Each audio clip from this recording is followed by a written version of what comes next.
Hello everyone, welcome back to my channel. কেমন আছো তোমরা সবাই? আশা করছি তোমরা সকলে খুব ভালো আছো, আর আমি কিন্তু মোটামুটি বেশ ভালো আছি। তো চলে এসেছি তোমাদের সাথে নতুন একটা ব্লগ নিয়ে, আর এই ব্লগে তোমাদের সকলকে স্বাগত জানিয়ে কিন্তু আজকের ব্লগটা শুরু করছি। তো কেউ ভিডিওটি স্কিপ করো না, ভিডিওটা পুরোটা দেখা অনুরোধ রইল।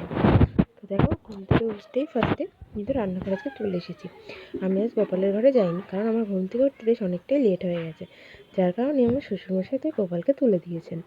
তো যাই হোক, লেট হওয়ার কারণও আছে, কালকে রাত্রেবেলা শুতে শুতে বেশ অনেকটা রাত হয়ে গেছে। যাই হোক, সেসব কথা তোমাদের সাথে পরে শেয়ার করছি। আগে দেখিয়ে দিই তোমাদের সাথে যে সকালের রেসিপিটা। দেখো, সকালে আজকে হচ্ছিলো বরবটি দিয়ে আলু দিয়ে পেঁয়াজ দিয়ে ভাজা। ফার্স্টে আলু পেঁয়াজ বরবটি কেটে নিয়ে ধুয়ে রেখেছিলাম, তারপরে আলু আর পেঁয়াজটা ভেজে নিয়েছি, তারপর লাস্টে বরবটিটা ভেজে নিচ্ছি। বাবানের সুজিটা অলমোস্ট ডান হয়ে গেছে, এদিকে আমি দুধটাও জাল দিতে বসিয়েছি। তো দুধটা জাল দিয়ে হয়ে গেলেই চাটা বসিয়ে দেবো। তো এই ফাঁকে বাসনগুলো সব তুলে নিচ্ছিলাম। এবার বলি, কালকে রাত্রে কেন ঘুম থেকে উঠতে ঘুমাতে দেরি হয়েছে। আসলে বাবানের শরীরটা প্রচণ্ডই খারাপ, যার কারণে আমি তোমাদের সাথে ঠিকমতো রেগুলার ভিডিও দিতে পারছি না, শ্যুটও করতে পারছি না, যেটা সত্যি কথা বলতে শ্যুটও করতে পারছি না। আর ভিডিও দিতে গেলে প্রপারটা এডিটিং ভয়েস সব কিছু দিতে হয়। আর তোমাদের সাথে আমি আগেও বলেছি, আমি যখন ভয়েস দিই তখন বাবান আমাদের সাথেই থাকে, আমাদের বলতে আমার সাথেই থাকে। তো সেই কারণে অনেক সময় ওর ভয়েসটা তোমরা শুনতে পাও। তো দেখো, আমি কিন্তু কালকেও ভিডিও দিতে পারিনি, তার আগের দিন ভিডিও দিচ্ছি, তার আগের দিন ভিডিও দিতে পারিনি। তো এইভাবেই আমার কাছে একদিন অন্তর অন্তর ভিডিওটা তোমাদের সাথে আমি শেয়ার করতে পারছি। তো ওর শরীরটা ভালো না, প্রচণ্ড ঠান্ডা লেগেছে, আর কাশির সাথে সাথে না ও বমি করে দিচ্ছে, যার কারণে শরীরটা প্রচণ্ডই খারাপ। তো সেই কারণে আমি ভিডিও ঠিকঠাক করে শ্যুট করতে পারছি না, ওর সাথেই সময়টা বেশিরভাগ কাটছে। তো যেটুকুই শ্যুট করছি সেটুকুই তোমাদের সাথে শেয়ার করছি, আর প্রপারভাবে এডিটিংও করতে পারছি না, যেটুকু পারছি সেটুকুই করছি। তোমরা প্লিজ একটু অ্যাডজাস্ট করে নিও। তো তারপর দেখো, ওইদিকে সমস্ত কাজ সেরে চলে এসেছিলাম চা করে নিয়ে ঘরে, আর চা করে নিয়ে এসে আমি আর আমার শাশুড়ি মা চাটা খেয়ে নিয়েছিলাম। নিয়ে দেখো, এবার কিন্তু বসেছি বিছানাটা গোছানোর জন্য। তো ফার্স্টে আমি জানলাগুলো খুলে নিলাম, দেখি জানলাগুলো এখনও খোলা হয়নি, তাই জন্য জানলাগুলো আগে খুলে নিয়ে এবার বালিশ খাতাগুলো তো আগেই গুছিয়ে রেখেছিলাম চেয়ারের উপরে, তো সেইটা এবার একটু জায়গায় যেখানে থাকে আর কি সেখানেই রাখবো। তো দেখো, ফার্স্টে বালিশগুলো রেখে দিলাম সুন্দর করে সাজিয়ে। আর ও বেশিরভাগ টাইমটা ওই গাইদের ক্যাতা কম্বল মশারির উপরে না অনেক কিছু দেওয়া হয়, কারণ প্রচণ্ড ঠান্ডা পড়ে। এটা নতুন না, আমরা অনেক দিন থেকেই এটা দিই। তো সেই কারণে মশারি জানলার সাইডটা অনেক সময় হাওয়া আসে, সেই হাওয়াটা আসে না মশারির উপর এগুলো দিলে। তো যাই হোক, আমি এখন ভয়েস দিচ্ছি, ওর বাবা ওকে নিয়ে খেলা করছে, এই জন্য হয়তো ওদের ভয়েসটা তোমরা একটু শুনতে পাবে। প্লিজ কেউ কিছু মনে করো না, সবাই এটা একটু অ্যাডজাস্ট করে নিও। তো তারপর দেখো, এদিকে আমার শ্বশুরমশাই চলে এসেছে বলতে বাজারে চলে গেছিলেন। উনি অনেক রকমের সবজি কেটে রেখে গেছিলেন, পালং শাক সিদ্ধ করে রেখে গেছিলেন। তো তারপরে আমি সেগুলি সাথে তোমার সাথে একটু শেয়ার করে দিলাম, আর আমি বাবানকে ঘুম পাড়িয়ে দিয়েছি, দিয়ে চলে এসেছি রান্নাঘরে। এবার একটু খেয়ে নেবো, খেয়ে দিয়ে নিয়ে তারপর আবার বাকি কাজ যেগুলো আছে সেগুলো করবো। ও বেশিক্ষণ ঘুমাবে না আমি জানি, ও অল্প একটু টাইমে ঘুমাবে, কারণ কাশির কারণেও ঘুমাতে পারছে না। তো যাই হোক, এই দেখো আমি আমার খাবারটা রেডি করে নিয়েছি, সঙ্গে একটা ডিম পোস্ট করে নিয়েছিলাম। তো ডিম পোস্টটা খেতে ইচ্ছে করছিলো এই কারণেই, এছাড়া কোনো ডিজাইন নেই যে খাওয়ার, একটু ইচ্ছা করলো যে খাবো, তাই জন্যই করেছিলাম। আর তারপর ভাতের জলটা বসিয়ে দিয়েছিলাম। তো এসে দেখি জলটা ফুটে গেছে, তো চালটাও দিয়ে দিলাম, আর শ্বশুরমশাইয়ের জন্য একটা ডিম সিদ্ধ কিন্তু দিয়েছিলাম। তো তারপরে ওইদিকে ভাতটা হতে হতে আমি ভাবলাম হতে লাগে ঘরটা ঝাড় দিয়ে আসি। তার মাঝখানে আমি একটু জল টলগুলো ভরে নিয়েছিলাম, আসলে বোতলগুলো সব খালি ছিল দেখে তাই জলগুলো ভরে নিলাম সুন্দর করে। তো তারপরে ঘরটাগুলো সুন্দর করে ঝাড় দিয়ে নিয়েছিলাম, আর এই ঘরটা আমার শাশুড়িমা গোছাচ্ছিলো বলে আমি আর ঝাড় দিইনি। ওই পাশটা ঘরটা ঝাড় দিয়ে বারান্দাটা একটু ঝাড় দিয়ে নিচ্ছিলাম, কারণ বাবার ওঠার আগে আমার সব কাজগুলো সেরে নিতে হবে, ও উঠলে আমি আর কোনো কাজ করতে পারবো না, এই চিন্তা করেই কিন্তু সব কাজগুলো সেরে নিচ্ছিলাম। তো যাই হোক, তোমরা কিন্তু এখন আমার সাথে যারা যারা ভিডিওর সাথে আছে তাদেরকে জানাই অসংখ্য ধন্যবাদ। যারা আমার ভিডিওটা দেখো রেগুলার, তাদেরকে বলবো প্লিজ একটা করে কমেন্ট করে যেও, আর আমিও দেখতে যাই যে কে কে আমার ভিডিও দেখো। আর তোমরা কমেন্ট করলে আমি নেক্সট ভিডিওতে তোমাদের নাম কিন্তু অবশ্যই নেব। তো যাই হোক, দেখো কথা বলতে বলতে কিন্তু আমার ঘর ঝাড় দেওয়াটা কিন্তু অলমোস্ট ডান হয়ে গেছে। এবার ভাবছি ঘরটা মুছে নেবো। তো বেশিরভাগ দিনই ঘর মুছতে মুছতে আমার বাবান উঠে যায়। তো জানি না আজকে কী হবে, আমি খুবই আস্তে আস্তে কাজ করি, কারণ ও ঘরে থাকলে, আর সবাইকে বলিও সেটা। তো সেটাই হয়েছিল, আমার ঘর ঝাড় দিয়ে শেষ হতে না হতেই আমার বাবান উঠে গেছিলো।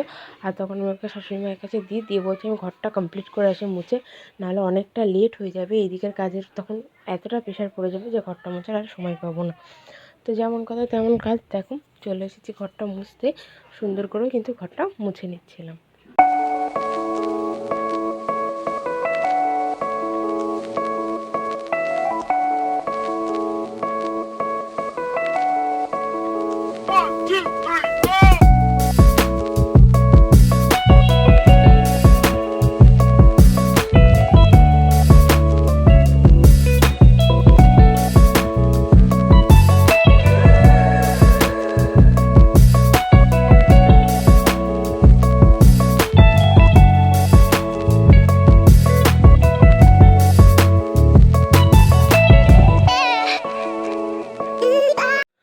সাথে কথা বলতে বলতে কিন্তু দেখো আমার ঘরটা কিন্তু অলরেডি মোছা হয়ে গেছে, আর এইদিকে আমার শ্বশুরমশাই বাজার থেকে চলে এসেছিলো।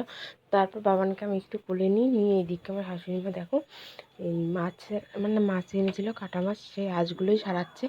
আর এইদিকে আমি কিন্তু বাবানের জন্য দুটো মাছ অলরেডি ধুয়ে দিয়েছিলো, তো সেই দুটো আগে তরকারিটা করে নিই। তো তারপরে বাবানের মাছের ঝোলটা বসিয়ে দিয়েছিলাম, দিয়ে ভাতটা একটু উনুনে দিয়ে রেখেছিলাম, দিয়ে তারপরে বাবান একটুখানি লেবুর রস করে দিচ্ছিলাম। জ্বর মুখে শুনেছি কিছু ভালো লাগে না, লেবুর রসটা নাকি ভালো লাগে। জ্বর মুখে বলতে ঠান্ডা ঠান্ডার মুখ তো, সব কিছু খেতে পারছে না, আর ভাতটা দিলে না বমি করে দিচ্ছে। তো জানি না দুদিন অন্তর অন্তর কী করে এত ঠান্ডা লাগে, এত যত্নে রাখি তাও তো জানি না। দেখো তারপরে কিন্তু আমি দুটো লেবুই দিয়েছিলাম। তো আগের দিন একটা দিয়েছিলাম, ভাবলাম আজকে দুটো দিয়ে দেখি যদি খাই, তো সেই কারণে দুটোই লেবু দিয়েছিলাম। আর এদিকে বাবানের মাছের ঝোলটা হচ্ছিলো, বারবার সেটাই নাড়ি দিচ্ছিল।